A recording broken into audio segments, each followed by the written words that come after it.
The null space is an important idea associated with any transformation. So let T be any transformation on some vectors.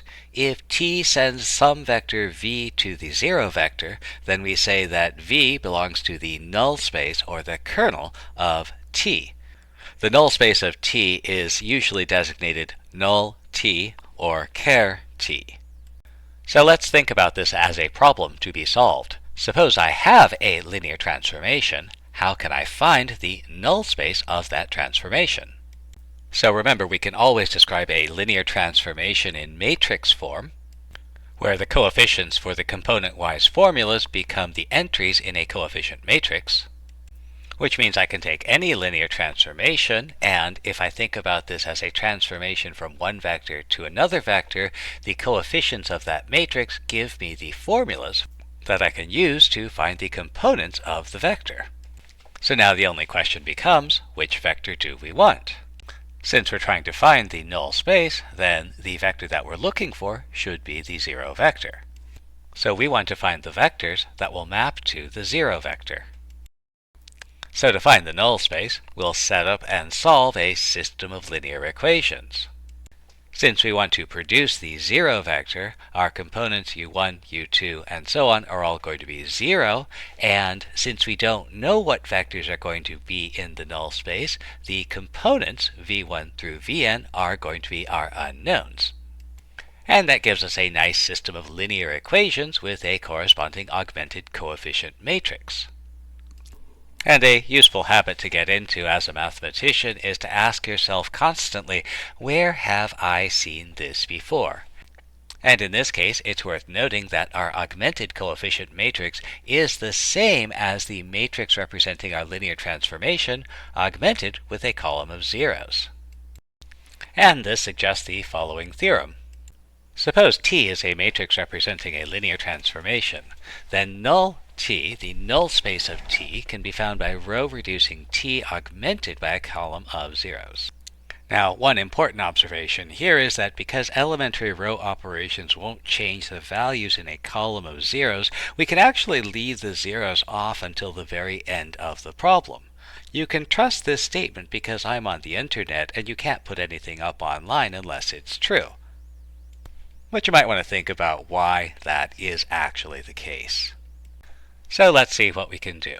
Suppose I want to find the null space for the transformation shown.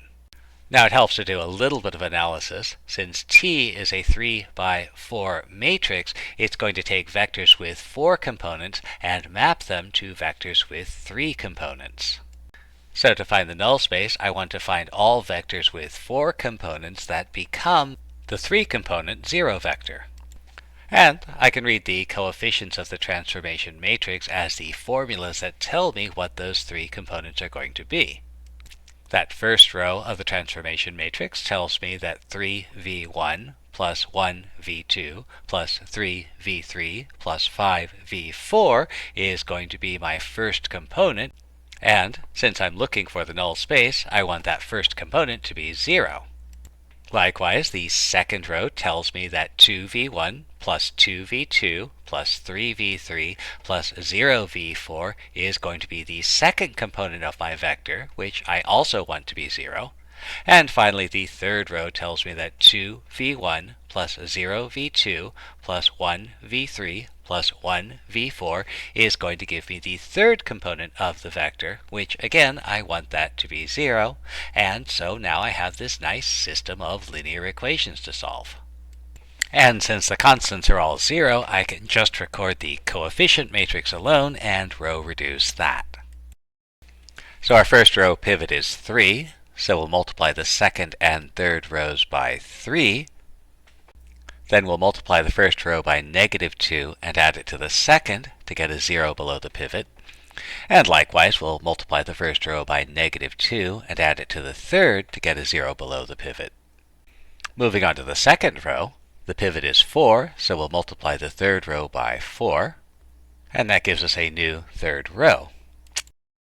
Now we can multiply the second row by 2 and add it to the third to get a 0 below the pivot. And since every entry in the last row has a common factor, we can multiply it by -1 6 and simplify it. And this gives us our system in row-reduced form. And now we can parameterize our solutions. Since x4 never appears as a leading variable, we need to parameterize x4. And to avoid fractions, we'll let x4 be 12t. We can then substitute this value into the equation involving x3 and find x3 is -96t. We can substitute the value of x3 and x4 into the second equation, and that allows us to solve for x2. And then we can substitute the value for x2, x3, and x4 into the first equation and find a value for x1. And so remember that this transformation took vectors in R4 and sent them to vectors in R3, so the components of our vectors are going to be 42t, 102t, -96t, and 12t. So our null space is going to consist of all vectors with these components. And we can express that as some scalar multiple of some basic vector.